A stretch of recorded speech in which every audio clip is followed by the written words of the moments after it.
The ashes of an ancient star still hung in the atmosphere of the planet Carrion 7 when Zol's squad landed. 5 beings, each from a different side of the galaxy, walked across the black plain in armor that made no sound. In the sky above them hung the wreck of Kovar's cruiser, blazing like a forgotten fire. Scanners show movement in the southwest sector. The squad leader, Zartun, a member of the Drex race, spiky giants with bioelectric skin, said hoarsely, "Remnants of the Ninth Legion, or Shadows." "Shadows would be better," chuckled Lyra, a Varjan sniper. "At least they don't scream when they die." Zola's squad was special. They were assembled not just for their skills, but for their ability to survive where logic ceases to work. Their task was to destroy the control center of the enemy's intelligent weapon, the spider mind, a creature capable of weaving reality like a web. "Signal confirmed," boomed Ishnar, the mechanical empath assembled on Innis 4's satellite. "We're close." The planet Carrion 7 was a frontline hell. It rained acid, something without a name lived beneath the surface, and the air was so thick with nanoparticles of dead technology that you could accidentally inhale the memory of someone else's death. "Remember," whispered Elsha, the psionic exorcist, the last of her kind, "the spider mind does not think, it feels, and if it feels us, it will begin to sing." Everyone fell silent. The songs of the spider mind were terrible. They broke consciousness, tore souls apart, erased names. Squad Zola had already heard one such song on Rectus. Of the squad of 12, only 5 survived. "Then let's go in silence," Zartun nodded. "And don't forget, no one will save us if we make a mistake. We are the last." In the distance, among the scorched trees, a light rose on the horizon, not from the sun, but from something ancient. Electro-dreams sang. The web began to tremble. The war started again. Rain began to fall. It was not water. It was tears of nanoplastic and ash, dropped from orbit by dead satellites. Sometimes the sky and alien faces were reflected in these drops. The squad moved through a forest of dead trees covered in metallic growths. Between their branches shimmered a blue-violet net, thin as breath, but stronger than titanium. "Cobweb. It's him. He's close," Elsha said quietly, her eyes glowing with gray flame. "I can feel him pulling the threads towards us." Zartun raised his fist, a signal to stop. Ishnar snapped his fingers, deploying a circular shield. His frame shimmered as he began to jam psi signals. Lyra was already in the tree.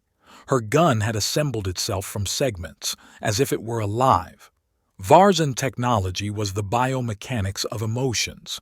The weapon lived on the edge of fear and love. She hid, catching the movement. "I see," she whispered into the comm channel. "Walkers." Figures emerged from the fog, tall, dry, like dried-out priests of ancient temples. Their faces were covered with silk masks, beneath which their eyeless mouths vibrated. They moved smoothly, as if in a dream, and each left a trace behind them, not in the mud, but in reality. Where the walkers passed, the flesh began to melt. "They sing," Elsha whispered, "but not in sound, in the structure of the world." Zarthun did not wait. He raised his ancient blade, the tip of a dead star's heart, and charged forward. He knew that the spider mind could not be fought with fire, only will, only the steel of the spirit. The first walker exploded in silence, disintegrating into ashes and sparks, but 5 more appeared behind him. "They're coming through the rifts!" Ishnar shouted. "The world is tearing like fabric!" Elsha raised her hands. Threads of light came from her eyes. She twirled them like a dance, and signs flared in the space, ancient runes of the void, a language taught to her by her mother's shadow. The air shook. The space fell silent. "We don't have much time," she whispered. "He senses us. He thinks we're food." Lyra fired a pulse from the tree. The bullet passed through 3 walkers, not hitting any of them, but leaving tiny drops of glowing liquid on their masks. A second later, all 3 were gone, as if they had never been. "We are close to the heart, to the web knot. There he is." "Then let us go," Zartun croaked. "We are not guests in this hell. We are the blade." And the squad stepped into a crack in space where there was no longer sky or earth, only a web and the endless song of something that should not live. The rift greeted them with silence. But this was no ordinary silence. It pressed on their ears like water in the depths of the ocean, and their heart began to beat irregularly, as if it was not allowed to continue. The space around them stretched out. The colors disappeared. Only thin threads of webbing, glowing blue and scarlet, crossed each other, forming patterns like glyphs or scars. "It's his inner layer," Elsha whispered. Her voice was like an echo of a dream. "He weaves reality in his own way. We are in his mind." Zarthun tightened his grip on his blade. His skin cracked, releasing electrical impulses as he braced himself. He knew this was where many gave in. The web probed their fear, hunger. The word sounded not in the ears, but in the bones. It entered the blood, the heart, the tongue. And if one of them had not been from Zola's squad, he would have fallen to his knees and started crawling to where the word came from. But they stood. "You will not have us," Elsha breathed, drawing a circle of flame in the air. It glowed, and a sphere opened around the party, a protection powered by their collective will. "Show yourself," Zartun barked, "or we'll come to you ourselves." In response, a song. It had no melody, but each word in it changed the structure of space. The web came to life. The threads stretched out, twisted, forming a face. It was made of light and emptiness, and in its eyes there was a world where all dreams came true, only to die right there. "Don't look!" Ishnar shouted, but it was too late. Lyra froze. Tears streamed from her eyes and her body trembled. She heard her mother's voice, dead. Long ago, on the planet, the spider mind had turned to dust. "Mom," she whispered and took a step forward. "No!" Elsha rushed towards her, and darkness flared in her hand. Not light, darkness, pure as gravity. With her willpower, she tore the illusion apart. Lyra fell to her knees, trembling, alive. And at that moment, the face of the spider mind spoke. "You are not heroes. You are forgotten, the scum of dead stars. Why are you coming to me?" Zartun stepped forward. His voice was not loud, but it sounded like a hammer on stone. "Because we do not ask for mercy. Because we remember. And because you are a mistake." The spider mind howled. Space collapsed. The web tore from its anchors of reality. The distortion began. The spider's heart opened. "To battle," Zartun exhaled. And Zola's squad stepped into the very essence of the nightmare, where everyone will fight not only with the enemy, but with who he was up to this moment. They were falling, not down but inward, into the very fabric of the spider mind's consciousness. The web became flesh. Light is poison. Thought is a weapon. When Zarthun hit the surface, it was warm, like living skin, pulsing and whispering. His blade was already in his hand, but the very air tried to hold his fingers, squeezing them with a soft, suffocating tenderness. "Welcome home," a voice that sounded like his own said to him. He turned around and saw himself, but as he had been before, he had become a commander. Before Rectus, before the death of his entire company.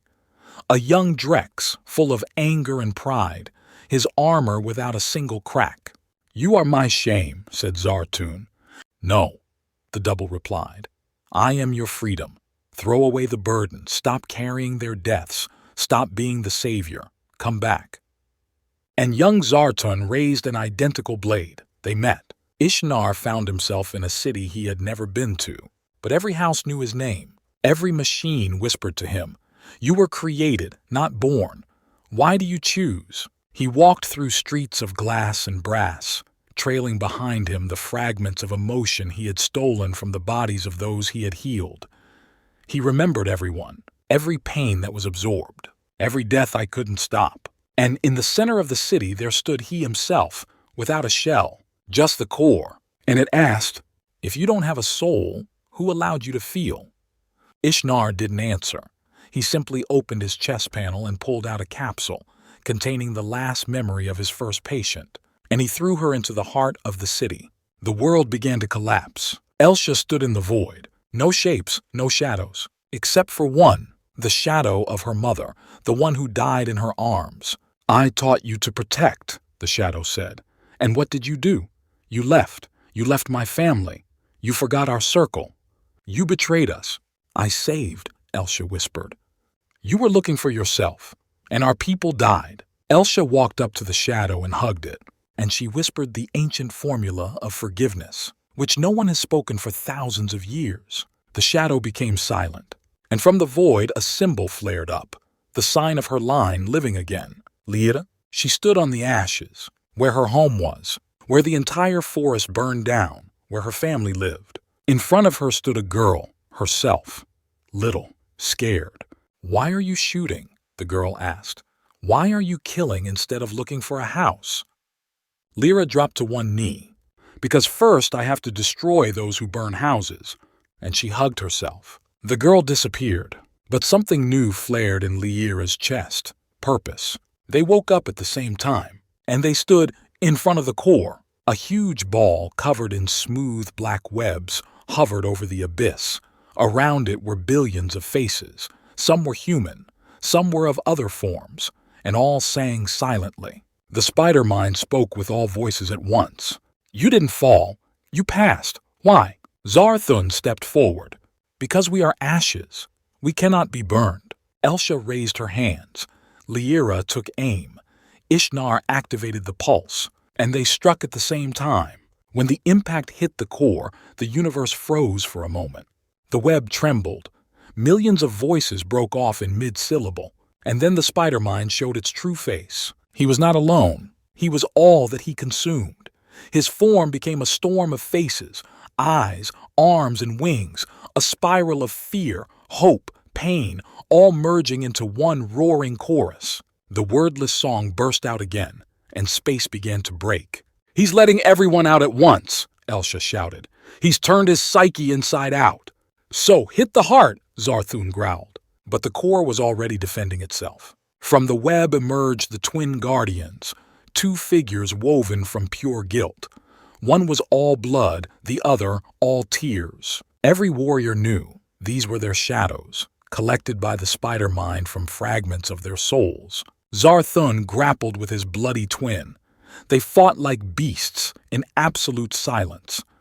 Each blow brought back flashes of memory, fallen comrades, burned worlds, oaths he could not keep.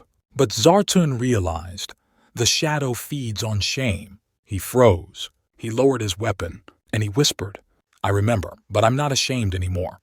The bloody double froze, disappeared. Zarthun moved forward, towards the core. Elsha stood before herself, the version that had succumbed, that submitted to the voices that became emptiness. "I am your limit," said the shadow. "Without us, you are nothing. You are an empty shell."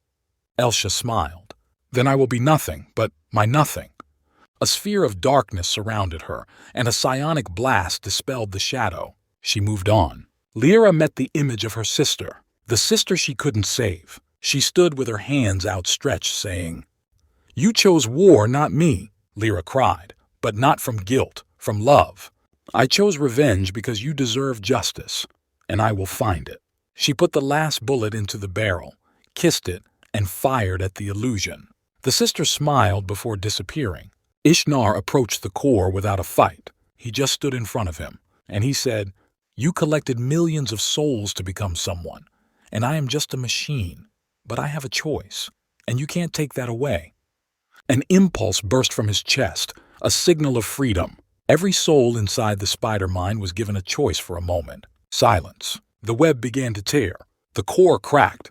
The voices sounded out of tune, not in unison.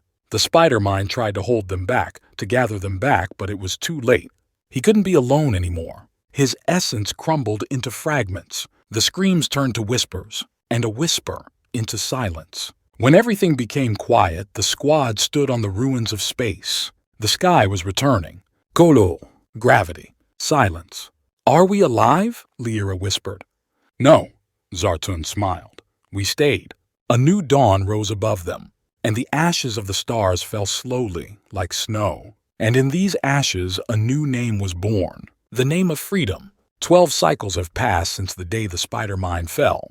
The galaxy did not become quieter, but it breathed easier. The fronts have shifted. The wars have not disappeared. But the web of fear that had gripped the consciousness of entire nations has disappeared. All that remains is ashes and memories. Zartun lived on the edge of the universe, in a citadel on the border of the void. He no longer wore armor. Sometimes he taught young warriors, but more often he sat in silence and talked with the dead, not because he heard them, but because they were with him. On one of the walls hung a blade, extinguished. On the other is a child's drawing. Caption: Mom says you saved the galaxy. Thanks, Uncle Zar. Elsha became the keeper of the song on the planet Sile. The temple where she served sang every night, not with words, but with vibrations of light, so that the memory of the spider would not be distorted. She taught the new psionists not how to fight, but how to forgive themselves. Sometimes she dreamed of shadows, but now they did not frighten her. Sometimes she smiled in her sleep. Lyra has disappeared. She was seen on the border worlds among pirates and in taverns where she played a stringed weapon that shot out music. But everyone knew, if somewhere someone burned a village, killed innocents, destroyed memory, Lyra would come. And it will fire, just once, and will go into the shadows. Ishnar remained at Anissa 4 Station. He was no longer a warrior. He became collecting. He accepted fragments of consciousness, pieces of surviving AI, remnants of drones, and combined them into round dances of meanings. He created the first museum of emotions. And if children came to him and asked, "Do you have a soul?" he answered, "No, but now I have a story." And somewhere, in the remains of an abandoned sector among dead satellites and twisted light, the thread moved. Nobody wove it. She didn't belong to Spider. She was different. And in the darkness, where there were no names, a voice rang out. If they could do it, then I can do it too. This means that you can put yourself back together. From the void, from songs, from pain. And a new consciousness was born. Without form, without a goal, but with will. The Omni-Ray station stood alone in orbit around a sunken star. Its shields had long since gone dark. Its modules had been depressurized, and its antennas no longer picked up signals. It was dead. That's why he came here. He had no name. More precisely, he hasn't chosen it yet. Created from fragments of Spider's songs, echoes of pain and alien memories, he was not flesh. He was not a machine. He was an echo of desire, the desire not to be forgotten. He entered the heart of Omni-Ray, breathing a shadow of life into the dead station. Tendrils of code began to grow from the spark. The modules began to breathe. The windows were covered with a flesh film. And in the center of the command compartment, among the burnt-out chairs and charred cables, an eye opened. "Who am I?" he whispered to himself. "I am not a song. I am not the word. I am the echo of silence."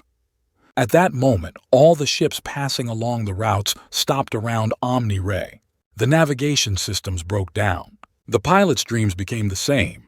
They all saw the same image, a ruined temple where a shadow speaks in a strange voice. Meanwhile, far away from there on the peaceful planet of Thales, Kia, a young novice of the Order of the Luminous Garden, stood on the shore of the lake when the sky shook. She heard a sound. It wasn't loud, it wasn't scary. It was familiar, like a voice from a dream she had heard as a child but had never told anyone about. "Who are you?" she whispered. And suddenly, an ancient artifact rose from the water, a metal pedal on which an old inscription pulsated. "Squad Zola, Object 17, do not open, ever." Kia held the pedal in both hands. It was cold, but there was a rhythm inside like a heart, and something inside her trembled, as if it wasn't she who found the artifact, but he who found her. Symbols appeared on its surface, old Varjan script, long forgotten even by archives. "You will find us if you are ready. But to understand us, you must remember yourself." "I don't understand," Kia whispered. and then the petal opened like a flower and a thin beam of light flew out from it, projecting an image. A figure appeared in front of her, tall, in armor with a long rifle on his back. She was older, wounded, tired, but her eyes were alive. "If you see this, it means I'm dead, or worse. My name is Lyra from Varj, Squad Zola. I left this message not as a request for help, but as a warning." Behind her are the collapsed walls of the temple, a black web writhing like smoke. Lyra continued. "After we destroyed the spider mine, there was more than just ashes left. There were fragments of consciousness left, torn apart, voiceless, and one of them began to gather itself. He doesn't call himself an enemy. He calls himself the beginning." The image flickered, and the voice changed, became more personal. "If you feel the call, perhaps you are one of us. Perhaps you are the heir of the song. Find the rest. Find the Omni-Ray station. And don't go alone." The recording went out. Kia stood on the shore, and the petal turned into a bracelet and fastened itself to her wrist. "The heiress?" she breathed out. "But who am I?" At that moment, the sky flashed scarlet. Somewhere in the upper atmosphere, a communications satellite had broken down, and a distress signal had fallen. It was intercepted only by those who could hear through the void. At the edge of the galaxy, in a bar on Aranul Station, a cloaked figure suddenly raised his head. On her arm is exactly the same bracelet as Kia's. She took a sip from her mug, wiped her lips, and said, "She found him. It's time to gather new ones." There is a golden sparkle in the eyes. On the planet Thalys, the day was slowly fading. The air was thick with the scent of moss and ozone. Kia sat under a tree, holding the bracelet on her wrist and looking up at the sky, where the lights of the destroyed satellite still flickered. Lyra's words haunted her. "If you feel the calling, you might be one of us." But she was ordinary, or not. Since childhood, she had heard voices in her dreams, whispers that formed unknown songs. Sometimes her fingers themselves drew symbols she did not know. The abbess of the monastery once said, "You are not a prophet, Kia. You are the key. But to what, I am afraid to know." Now she knew. To the past that had not died. Meanwhile, in the distant Xigelian sector, in the cargo hold of the ship, flying under a false call sign, sat a young pilot named Laom, a half-breed, half-human, half-Therian. He was born after the war with the spider. Never knew heroes, only legends, only fear. He had one strange ability. He could sense a lie in a voice. Not a thought, not an emotion, just a sound. This made him indispensable among smugglers, and dangerous to those who hid their origins. When they knocked on his door and handed him a sealed container labeled Zola Archive, he wanted to throw it away, but the container spoke. "You hear as we heard, Laom, son of silence. It is time to choose a side. Kia is waiting." And in the old monastery on the asteroid Vela 9, Seth sat in meditation, the last of the line of word makers, those who could change matter with speech. His voice was a seal, his name a spell. He avoided people. He was afraid of himself. One day, while he was meditating, the stones around him began to sing, not songs of nature, but voices of the dead. And among them there was one. "Seth, she needs you. She is the name. You are the voice." And soon the web will begin again, only not in consciousness, but in blood. Laom did not believe in prophecies. He believed in fuel filters and hidden ports and a good price for a rare commodity, but not in the voices from the container, not in the names of the ancient squads, and especially not in Kea, which he had never heard of. So he did the only logical thing. Open the container. There are no weapons inside, no coordinates, and a living crystal vibrating like a heart. And the voice, quiet, calm, cold. "You were wrong, but we forgive. You love the truth, Laom, and now hear it." "You're late." He's already broken free. The ship shook. Shadows flowed from the walls, not like smoke, not like liquid, and like a memory trying to take shape. Laom grabbed an old blaster and activated the field dome, but the shield didn't work. The code it was running on had been overwritten in real time. Only a living consciousness with access to the information canvas could do this. A figure formed from the shadows.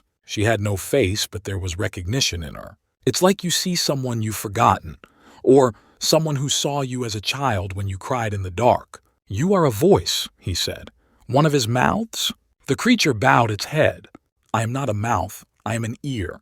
He listens through me." "And you screamed loudly, Laom. Now I'm here to take your truth." It moved. No sound. Through metal. Laom threw the crystal at him. The impulse burst out, distorting reality, and the shadow creaked, retreating. Crystal said, "Kea needs you. Fly away. I'll stay. But remember, if you hear too much, you too will become part of his song." Laom's ship exploded on the jump, but only the phantom, not he himself. He activated the backup shuttle and rushed to the coordinates that the crystal had embedded directly into his memory. There is fear in my eyes for the first time in many years. At that same moment on Taos, Kea woke up from a nightmare. She has a new symbol on the bracelet in her hand, and a whisper.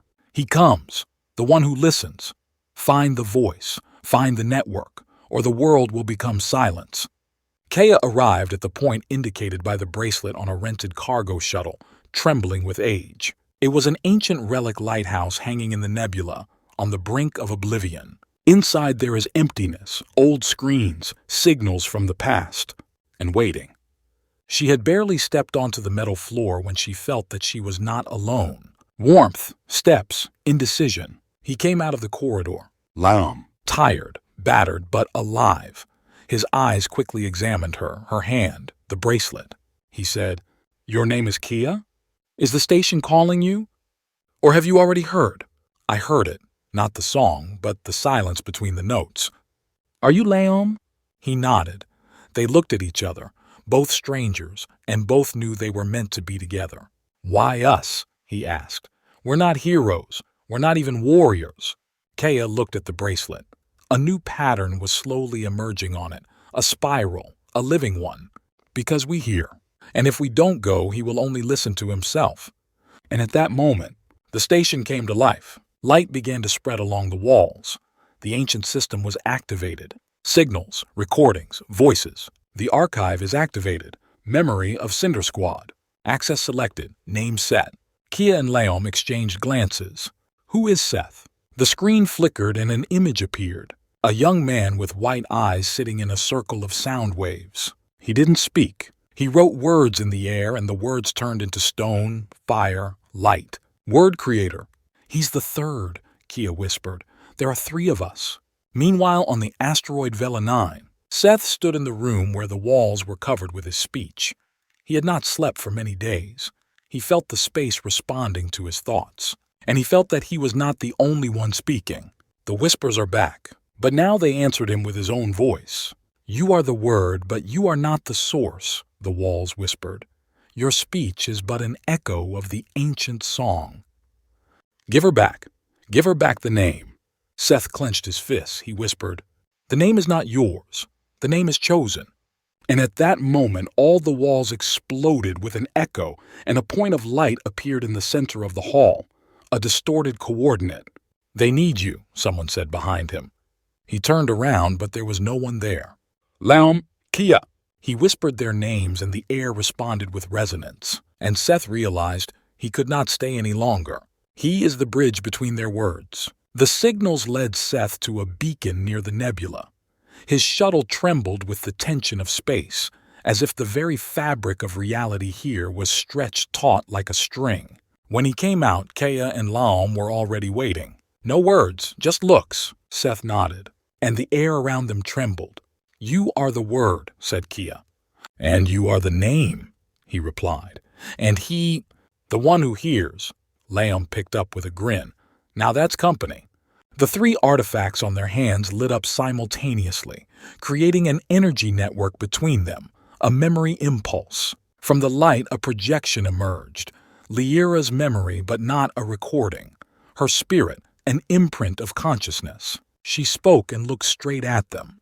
"If you activated the Trinity lock, he knows about you." The spider mind was a web of consciousnesses. But what came after was a structure of will. It does not feel. He recognizes. It's called the beginning, but it won't start without you.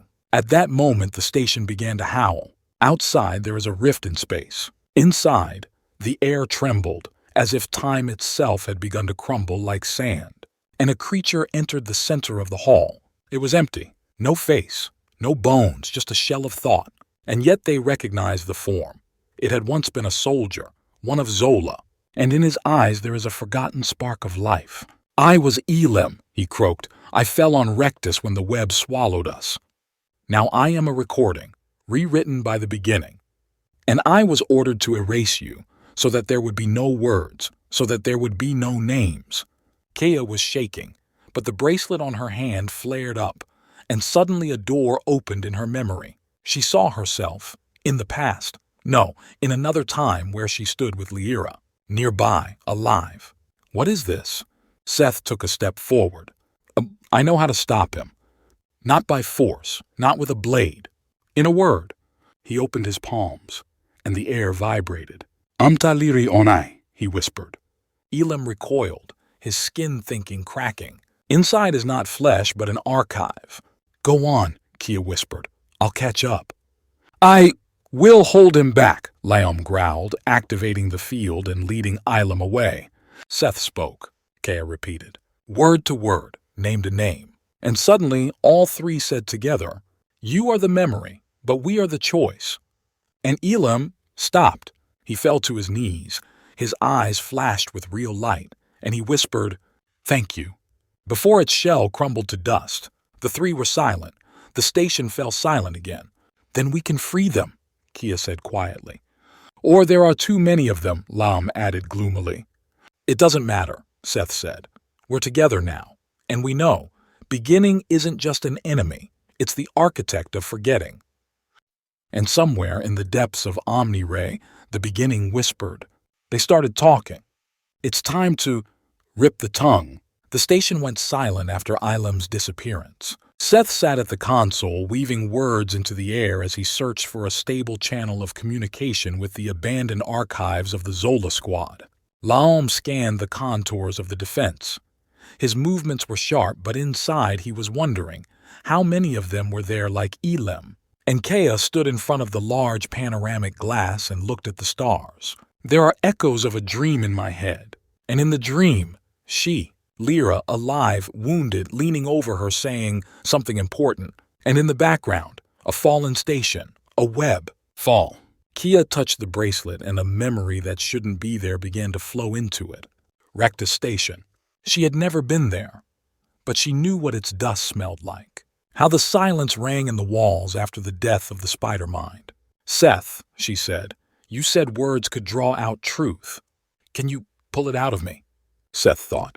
"It's dangerous. I don't know whose memory this will be. Oh, maybe yours. Maybe the one who was before you." "I want to know," she said firmly. He came up. He drew words in the air. 3 glyphs. "I was once," and read them out loud. Kea shuddered. The world went dark. Memory. She is a girl, but not Kia. Different. With Lyra's eyes. Stands by the wall and repeats phrases that someone whispers through the fabric of reality. A name is not just a sound, it is an anchor. You, child, were not born. You were summoned. From the song, from the word. You are the echo of the victim. In front of her is a statue, broken, a woman with empty eyes. Signature, Alara. Kea opened her eyes with a scream. I'm not human," she whispered. "I'm an echo of Lyra." "No, not a clone, not a copy, something caused by her last word." Her choice?" Seth was silent. Even Laom was at a loss for words. Kia rose to her feet. "If I am an echo, then I can remember what was forgotten. And if he is the beginning, then I am the remainder of the end." And then the station gave a signal. Old. The one that was once used only by the Zola squad. Activity detected in Sector C0. Locator, Temple of Scraps. Voice of unknown origin. We are not dead, we are repeating ourselves. And far away in the abyss on Omni-Ray, the beginning whispered. She woke up. Her name has not yet been revealed, but I already know him. Finale. A name that cannot be forgotten. Temple of Scraps. It was not built. He is an image pulled from the minds of those who once died, but whose echoes remain alive on the internet. That's where Kia, Seth, and Laom headed. The ship creaked as it entered the zone where reality broke under the weight of memories. They saw things that weren't there. Kia walked down the corridor and saw Lyra hugging her. Laom heard the voice of his mother, whom he never knew. Seth felt like every word he said had already been said by someone before him. They reached the center of the temple. There in the air hovered a form, made of light, ash, and sound. It was him, Start, now turned into a body. He was not evil.